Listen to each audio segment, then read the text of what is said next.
Olá, amigos e amigas que acompanham este programa Evangelho no Lar. É com muita satisfação, com muita alegria que nós estamos aqui mais uma vez para fazermos essa reunião, esse estudo, trazermos o Evangelho do Cristo, à luz da doutrina espírita, para as nossas consciências e, sobretudo, para os nossos corações. Hoje nós iremos ver um tema do capítulo 28 do Evangelho segundo o Espiritismo, que está no item 15 e que se chama Para Afastar os Maus Espíritos. Allan Kardec faz uma citação de Mateus, depois dá uma explicação no prefácio e nos propõe um modelo de prece quando a gente precisar afastar alguma entidade espiritual que esteja nos prejudicando.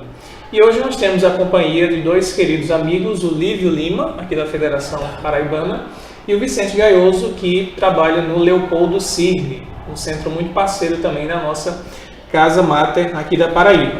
Então, para iniciar, nós iremos serenar os nossos pensamentos, fazer nossa prece inicial e convidamos vocês a, em casa, colocarem também um copo com água para poderem, no final, beberem essa água magnetizada, que ela também nos ajuda no reequilíbrio das nossas emoções, dos nossos pensamentos e das nossas energias. Então, o amigo Lívio vai fazer a prece inicial para a gente poder, então, começar oficialmente o nosso estudo. Lívio? Então, que todos nós, nesse momento, presentes e virtualmente também participando, encarnados, desencarnados, possamos nesse instante sentir a presença do Cristo entre nós, como mesmo Ele prometeu, que estaria presente quando nos reuníssemos em Seu nome. Assim sendo, Jesus amigo, te agradecemos por esta oportunidade de aprendizagem, de reflexão e interiorização de Teus ensinos em nossos corações. Abençoa-nos hoje e sempre. Que assim seja. Então vamos fazer a leitura desse trecho e depois nós iremos fazer breves comentários sobre o que Allan Kardec traz sobre esse tema, que é muito atual, muito importante, que a gente precisa realmente estar sempre ciente para não cairmos nessas situações de sofrimentos que alguns irmãos desencarnados nos levam por ignorância, por inveja, por ciúme, porque ainda não conseguiram despertar para o Evangelho do Cristo. Então, o capítulo 28, Evangelho segundo o Espiritismo, item 15. Uma citação de Mateus, no capítulo 23, versículos de 25 a 28. Mateus escreveu assim, Jesus falando: Ai de vós, escribas e fariseus hipócritas, que limpais por fora o copo e o prato, e estáis por dentro cheios de rapinas e impurezas. Fariseus cegos, limpai primeiramente o interior do copo e do prato, a fim de que também o exterior fique limpo. Ai de vós, escribas e fariseus hipócritas, que vos assemelhais a sepulcros branqueados, que por fora parecem belos aos olhos dos homens, mas que por dentro estão cheios de toda espécie de podridões. Assim, pelo exterior, parecereis justos aos olhos dos homens, mas por dentro estáis cheios de hipocrisia e de iniquidades. A gente vai comentar também sobre essa citação de Mateus, contextualizar quem eram os escribas, quem eram os fariseus e o sentido moral da lição do Cristo, da gente precisar cuidar do interior e não só de ritualísticas exteriores. Mas vamos ver o prefácio de Kardec e também a prece. Prefácio, item 16. Os maus espíritos somente procuram os lugares onde encontrem possibilidade da expansão à sua perversidade. Para os afastar, não basta pedir-lhes, nem mesmo ordenar-lhes que se vão. É preciso que o homem elimine de si o que os atrai. Os espíritos maus farejam as chagas da alma como as moscas farejam as chagas do corpo. Assim como se limpa o corpo para evitar a bicheira, também se deve limpar de suas impurezas a alma, para evitar os maus espíritos. Vivendo no mundo onde estes pululam, nem sempre as boas qualidades do coração nos põem a salvo de suas tentativas. Dão-nos, entretanto, forças para que lhes resistamos. E Kardec faz uma proposta de prece. É interessante esse capítulo inteiro, o capítulo 28, Poucas pessoas leem, na verdade, às vezes se esquece que tem esse capítulo no final. E eu já vi vários colegas dizendo, mas eu não sei orar. Como é que eu vou orar? Pessoas que estão começando no espiritismo, participando de grupo de estudo do Evangelho, confessam isso, que não sabem orar. E Kardec, sabendo da nossa deficiência, até em fazer uma prece que deve ser espontânea, deve ser singela, ele deixou modelos para a gente ir aprendendo a orar. E a gente vê que cada modelo desse que ele deixa é muito conciso, é muito objetivo, como o primeiro modelo que a gente viu nessa sequência, que é o Pai Nosso. É a mensagem do Cristo, né, sobre oração, muito objetiva, muito simples, e Kardec coloca logo no início, porque ela é a prece modelo. Kardec segue o Mestre Jesus também dando preces bem objetivas e sem fórmula, sem nada místico, né? Ele fala a questão dos números, quantas vezes você faz não importa, o que importa é a intensidade, a vibração e a sinceridade. E então vejamos o item 17, qual o modelo de prece que Kardec vai deixar para essa situação dos espíritos maus. Começa dizendo assim: em nome de Deus Todo-Poderoso, afastem-se de mim os maus espíritos, servindo-me os bons de antemural contra eles. Espíritos malfazejos, que inspirais maus pensamentos aos homens, espíritos velhacos e mentirosos, que os enganais, espíritos zombeteiros, que vos divertis com a credulidade deles, eu vos repilo com todas as forças de minha alma e fecho os ouvidos às vossas sugestões, mas imploro para vós a misericórdia de Deus. Bons espíritos, que vos dignais de assistir-me, dai-me a força de resistir à influência dos espíritos maus e às luzes de que necessito para não ser vítima de suas tramas. Preservai-me do orgulho e da presunção. Isentai o meu coração do ciúme, do ódio, da malevolência, de todo sentimento contrário à caridade, que são outras tantas portas abertas ao espírito do mal. É uma prece muito objetiva, muito curta, né? Muito sintética, né? Onde Kardec vai não só pedir a Deus o auxílio para ele, no caso ele aqui como uma pessoa que está sofrendo essa influência negativa, como também misericórdia para os próprios espíritos, né, malfazejos. Mas vamos começar do começo, né, tecendo pequenas considerações sobre a citação de Mateus, quando Jesus se dirige aos fariseus e aos escribas. Então, naquela época, em Israel, haviam diversas correntes religiosas dentro do que a gente chama hoje de judaísmo. E uma dessas correntes, como Kardec também vai explicar na introdução do Evangelho segundo o Espiritismo, para quem tiver curiosidade de ver, era a corrente dos fariseus, que era uma corrente que prezava muito pelo conhecimento e se destacava, no mau sentido, pela rigorosa observância de práticas exteriores, né? Eles se vestiam com belas túnicas, tinham toda uma cerimônia na hora da refeição, rituais, muitos rituais, né? E Jesus percebe tudo isso e faz uma denúncia, né, apontando que eles cuidavam muito do exterior. Jesus cita aqui um contexto de alimentação, né, o copo e o prato, porque eles criticam Jesus, porque os discípulos de Jesus não lavavam as mãos antes de comer. E para os fariseus isso era uma heresia, era uma aberração. E Jesus vai dar um ensino de que aquilo que nos macula, que traz impureza para a gente, não é o que a gente faz exteriormente, mas o que está no nosso coração. Então ele faz uma denúncia, ele faz uma crítica, né? E os escribas quase sempre estão juntos dos fariseus, porque eram pessoas também intelectualmente bem conceituadas e se prendiam a essas práticas exteriores, né? Esquecendo de viver a lei de Deus, os ensinos de Moisés e dos profetas, no sentido interior. E ele vai assemelhar, que hoje a gente também tem, nós hoje temos muitas práticas ainda, infelizmente assim, a sepulcros branqueados por fora, mas que por dentro tem muitas podridões. É uma reflexão para cada um de nós hoje trazer. Será que eu ainda sou um fariseu em algum aspecto da minha vida, né? Em que parte da minha conduta eu ainda me comporto como um fariseu? Ou em que parte eu já consigo ser de fato um cristão verdadeiro? A gente precisa de fato ver esse lado interior e não ficar só querendo parecer para as pessoas algo que a gente não é. Porque quem conhece os nossos corações de fato é o Criador, é Deus. E aí, no prefácio, a gente pode tirar então mais esclarecimentos de Kardec, Vicente, Lívio, né? Onde ele vai falar sobre a atração que os espíritos maus têm, né, pelas nossas chagas. Ele faz uma analogia até com as moscas, né? De que forma a gente atrai então os maus espíritos, né? Para quem está nos assistindo, a gente tem que saber como a gente abre a porta e depois que a gente abre, como a gente vai fechar essa porta, né? Acho que a grande lição de hoje é essa, é saber a causa e também o remédio que o Espiritismo dá. O que é que os amigos nos trazem sobre isso? Se quiser. Eu achei interessante, João, Vicente, quando li essa passagem, porque, como você colocou no início, essa é uma parte do Evangelho que Kardec dedica a ensinar as outras pessoas a fazerem suas preces, né? Isso. E para aqueles pouco acostumados, ele traz, inclusive, né, modelos, né? faz propostas, né, de algumas preces, já que ele estava iniciando, né, um processo novo, que é, né, uma prática, né, que se assemelhava em alguns aspectos a religiões já existentes, mas ao mesmo tempo se propunha a ser um tanto quanto diferenciada no sentido da vivência, né? E por isso mesmo precisava de sugerir alguns modelos para se afastar um tanto quanto daquela ideia mecanicista, das preces repetidas, decoradas, sem um sentimento, né?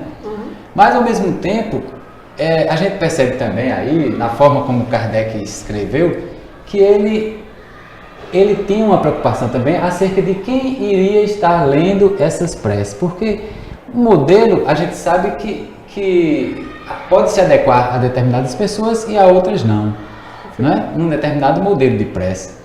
Então, uma pessoa pode fazer uma prece de uma forma e a gente assim faz, né? Outro vai fazer de outra forma, mas ele estava sugerindo um modelo, então como apresentar um modelo genérico para todos, né? E aí é interessante porque a seleção do trecho bíblico, né, e os comentários do prefácio, e ao mesmo tempo a conclusão do item 17, ele dá um sentido a esses 3 itens que atende tanto àquela pessoa que tem pouca habilidade na expressão dos sentimentos através de uma prece, tem pouca, inclusive, compreensão de como se dá essa relação com a espiritualidade, porque a gente sabe que há pessoas que não vão entender de imediato que o afastamento dos maus espíritos depende das nossas atitudes, dos nossos pensamentos, e não necessariamente de uma prece, né? Há quem ainda se apegue muito à prece, como se ela em si, a expressão de certas palavras, pudesse expelir, né? Afastar certos maus espíritos, tivesse um poder mágico, né? Isso, né? E então ele, ao mesmo tempo que deixou à disposição este modelo que atenderia a essas pessoas, ao mesmo tempo traz para o conjunto esses outros comentários que se referem exatamente à forma que a gente entende de maior profundidade, que é o entendimento de que a gente precisa tratar da chaga e não apenas espantar as moscas, né, como ele falou. Muito bom.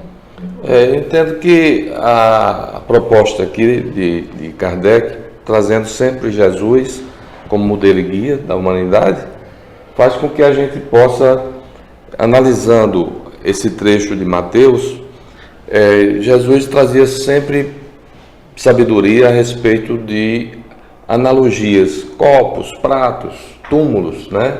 Porque o que é o túmulo caiado? É porque havia uma determinação em Números do Antigo Testamento de que os hebreus não podiam tocar em túmulos.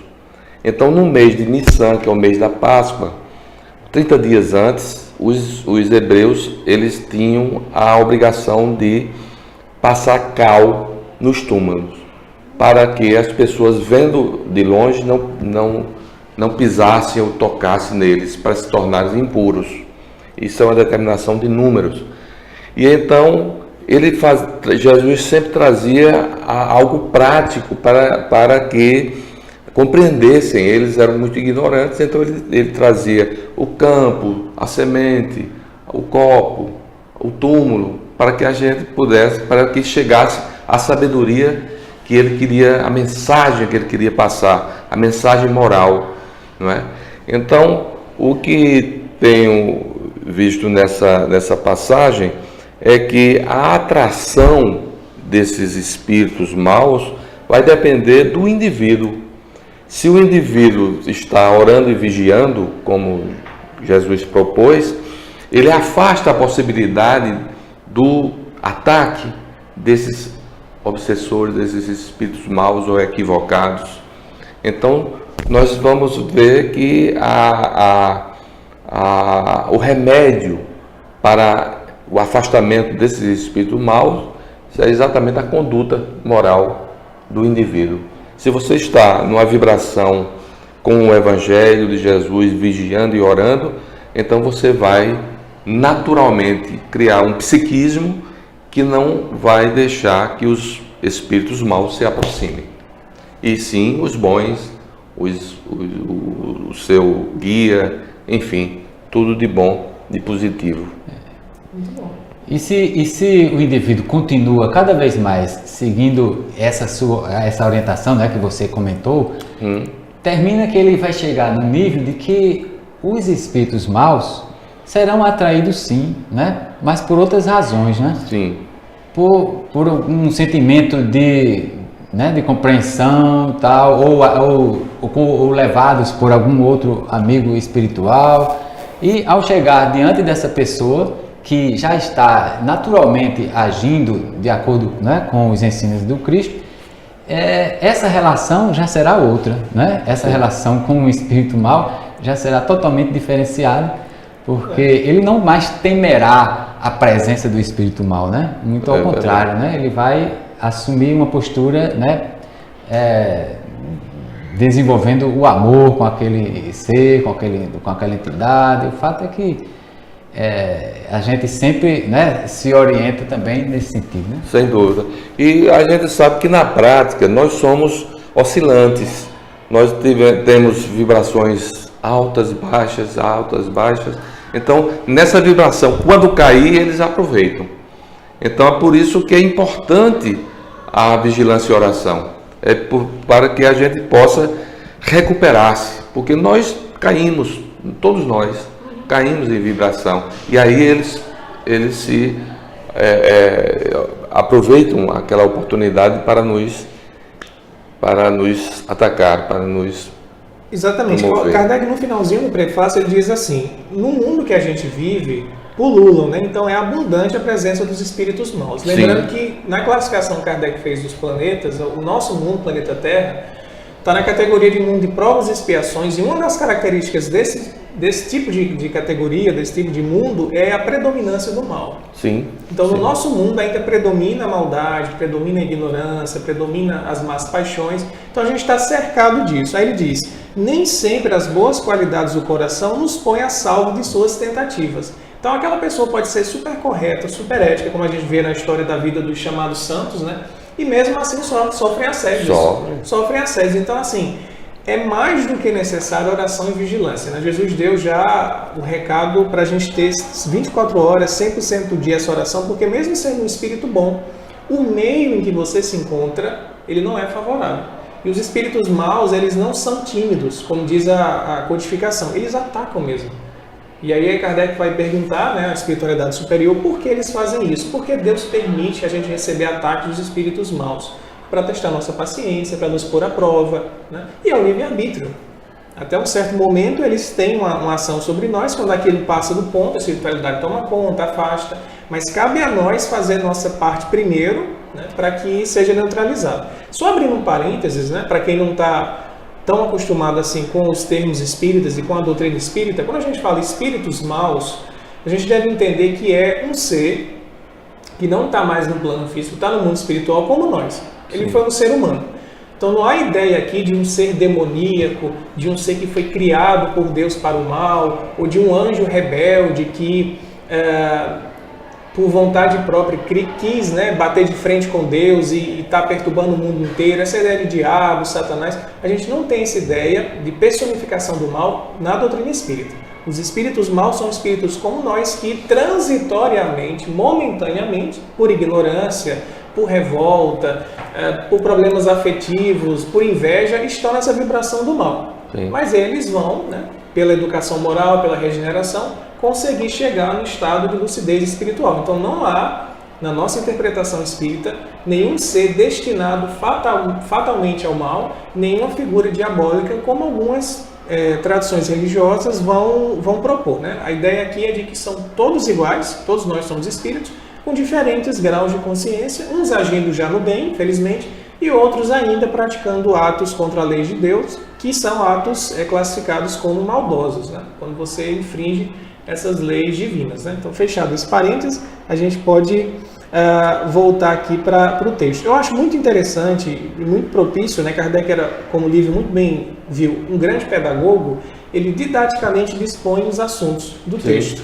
Né? Então, não é por acaso cada ordem e a sequência das ideias. Quando ele começa na prece, ele primeiro fala em Deus, em nome de Deus Todo-Poderoso. Porque ele tinha acabado de dizer que mesmo com boas virtudes do coração, a gente às vezes não consegue evitar isso. Então aqui é tirar a nossa presunção. A gente, não, eu sou uma pessoa eticamente correta, eu cumpro o meu papel social, eu sou tão bom, como é que vai chegar uma obsessão em mim? Não vai chegar nunca. Pode ter alguém que pense assim, que nunca vai ser vítima de obsessão porque acha que está já num grau de imunidade que espírito nenhum vai conseguir atingir aquela pessoa.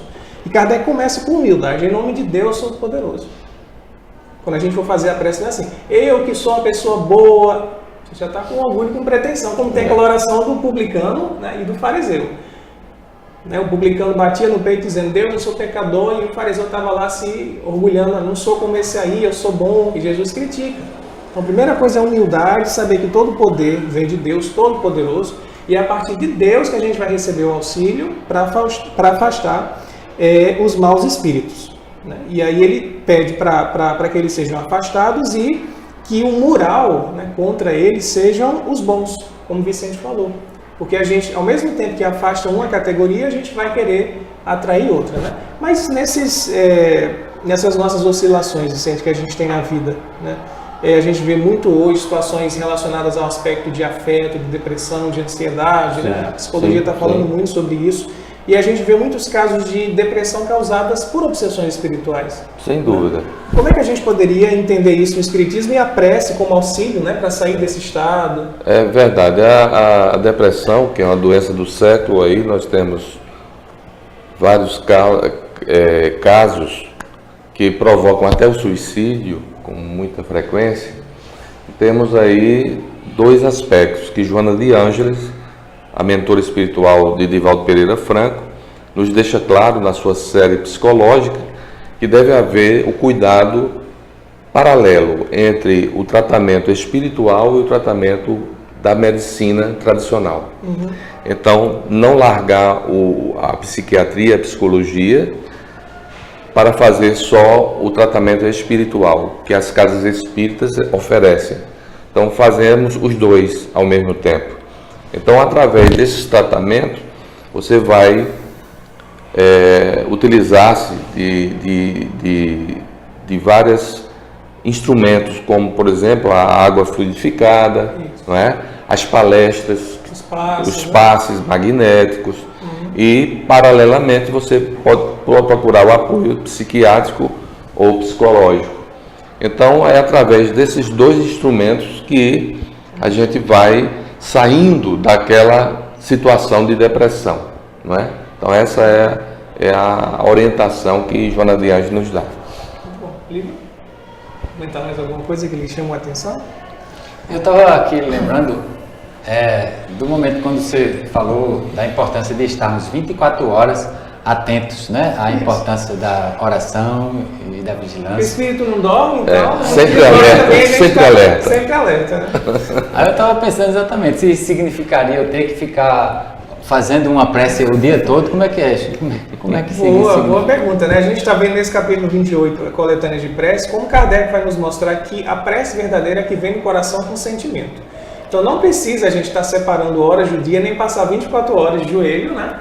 Com nenhum instrumento, estilo terços, rosários, etc., para poder ter eficácia a prece. Quem tem vontade, quem gosta, quem está acostumado com seus instrumentos, a gente não vai criticar, não vai dizer que tire. Se a pessoa sente a vontade com isso, mas o que mais importa é o pensamento. Sim. Então a gente está no trabalho, no ambiente de trabalho, ali com várias atribulações, um chefe que não é tão legal com a gente, com clientes que são mais estressados. A gente pode viver e deve viver num estado de oração, que é a mente conectada com Deus. Certo. Não deixar o nosso pensamento se imiscuir naquelas vibrações mais desastrosas e nos fazer perder a nossa paciência, perder o nosso equilíbrio. Então, estar em oração, estar em vigilância permanentemente, ele sabe disso, ele está só trazendo para a gente para discutir, é a gente manter a sintonia com o alto. Seja no lazer, seja nesse momento, seja no trabalho, a sintonia com o alto. O silêncio, como é até uma frase espírita, o silêncio é uma prece. Não precisa estar murmurando. Há uma orientação de Joana de Ângeles também, que é muito interessante sobre a quantidade de orações que você deve fazer, de preces que você deve fazer. E ela lembra disso, você tem que fazer prece na mesma quantidade em que você se alimenta. Porque do jeito que Quem come muito. Mas a quantidade não é a quantidade, se você alimenta-se e lancha e almoça e lancha, então pelo menos 5, 6 vezes.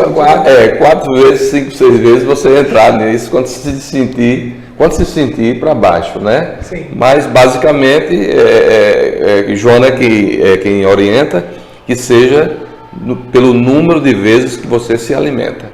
É até uma disciplina pra gente, né? A gente não tem disciplina para orar quando a gente acorda, quando a gente vai dormir, que aí são outros 2 objetivos da prece, para a gente dormir e ser encaminhado para um lugar espiritual melhor, quando a gente está acordando para pedir forças a Deus para iniciar mais um dia, né? Seriam 2 objetivos. Mas ao longo do dia tem vários momentos que a gente precisa realmente dar uma parada. Às vezes só você estar sintonizado não dá, você tem que fechar a porta do quarto literalmente, fazer uma oração, abrir o evangelho, colocar uma música, para depois voltar às tarefas, né? Então a gente tem que ter essas estratégias, ter momentos de meditação, né? Essa prática da respiração ajuda muito também. O tempo é curto. O tempo passa muito rápido, o tema é muito instigante. A gente vai ver então só esse finalzinho da prece, que eu achei também muito bonito, quando Kardec nos ensina, porque Kardec está nos ensinando a orar, que ao mesmo tempo que a gente pede a Deus para que esses espíritos zombeteiros, brincalhões, né, que muitos até, é interessante isso, muitos até não são maus no sentido da perversidade. Eles não têm perversidade. Mas eles sentem um prazer, têm um gozo em ver os outros tropeçarem. Né? É um zombeteiro, é um brincalhão, é alguém que está levando a vida sem responsabilidade. Tem aqueles que são realmente obstinados no mal, querem fazer sofrer, querem se vingar. E isso muitas vezes tem a ver com vidas passadas, quando a gente foi inimigo, eu fiz o mal a alguém, não consegui agir de forma fraterna. Querem atrapalhar o grupo mediúnico. O grupo mediúnico, enfim. Então eles têm intenções malignas de perversidade. Há esses casos. Mas há os casos daqueles que são mais brincalhões ou mais zombeteiros, como diz Kardec, do que propriamente mal. Kardec vai dizer o quê? Primeiro a gente pede para que eles sejam afastados, né? Pede aos bons espíritos, pede a Deus sobretudo, mas também pede a Deus a misericórdia sobre eles. Porque no fundo, como diria Sócrates, o mal é a ignorância. Então não existe ninguém criado, como a gente falou, essencialmente mal. A nossa essência é a centelha divina. Todos nós somos bons em essência. Então a gente pede a misericórdia de Deus sobre eles, e quando a gente faz isso, né, a gente não consegue ver pelas limitações dos nossos sentidos, mas a gente está enviando vibrações de paz, de suavidade, que vão balsamizar as dores desse espírito. Gente, ninguém faz o mal gratuitamente. E ninguém é feliz fazendo o mal. Então quem mais precisa de oração são eles. Então quando a gente faz uma oração em favor deles, eles recebem esse bálsamo e poxa, João fez tanto mal a mim, mas agora está aos troncos e barrancos tentando se ajeitar pelo Espiritismo, está fazendo uma oração e essa oração está tocando o coração daquela pessoa. Então eu não sou aquela pessoa de 500 anos atrás, eu mudei. Então isso vai fazer um grande efeito também, a gente pensar no bem deles e orar por eles. Então é um duplo aspecto aqui, por você e também por ele, que é seu irmão de caminhada, que está momentaneamente ali desviado. Achei muito bonito, né? Como Kardec fala, imploro para vós, os espíritos maus, a misericórdia de Deus. Kardec diz assim, vá para o inferno, né? Se afaste de mim. Como a gente vê alguns rituais de exorcismo, né? Tratando os espíritos maus de uma forma totalmente desamorosa. Anticristã. Anticristã, que é um problema. Né? Que é um problema.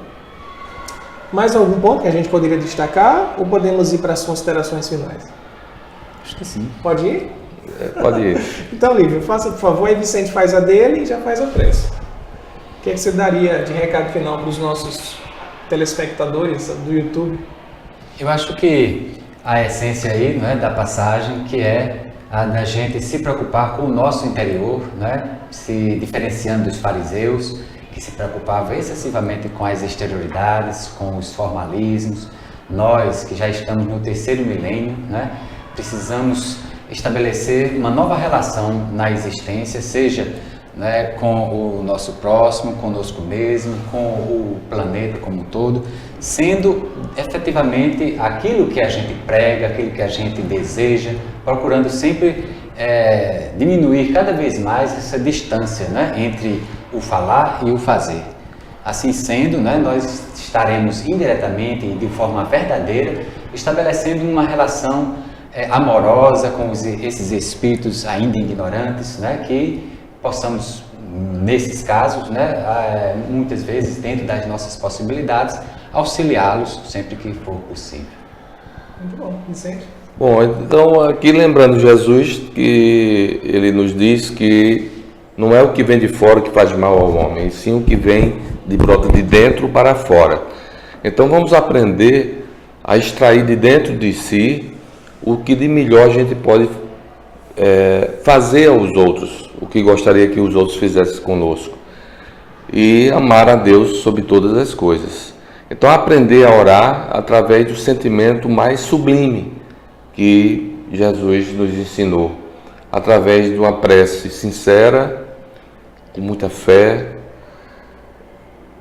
orando pelos inimigos, orando pelos maus espíritos, orando por todos aqueles que ainda não tiveram a luz que o Evangelho do Cristo nos dá como alimento e como roteiro para nossas vidas.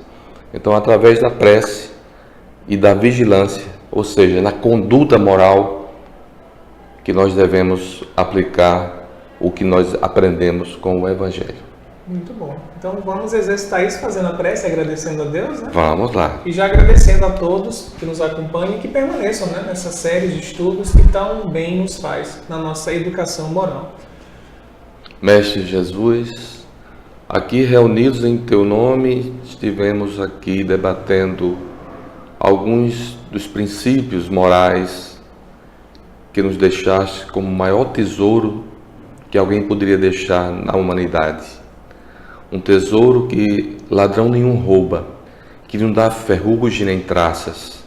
Esse evangelho de vida, de amor, de caridade, para que possamos transmitir as Tuas palavras para nossos irmãos e irmãs, a fim de que eles se alimentem não só do corpo, mas principalmente da alma, através das Tuas parábolas, analogias, comparações, de todo o sentimento cristão que emana das páginas do Evangelho, para que sirvamos como instrumento para enfrentarmos as vicissitudes que a vida nos apresenta. Por tudo isso, Senhor, agradecemos, porque a prece também é para agradecer, não é só para pedir, nem para louvar, é também para agradecer. Agradecemos pela presença do Cristo aqui em nós, porque Ele disse que quando 2 ou mais pessoas estivessem presentes em Seu nome, Ele estaria. E Ele está aqui na Sua energia cósmica. E por isso, distribua para todos os telespectadores e para todos nós a paz, a bênção e o amor. Assim seja. Que assim seja, agradecemos mais uma vez e continuem conosco, aprendendo os evangelhos do Cristo, os ensinos, as boas novas, para que a gente possa ter um mundo melhor e mais em paz.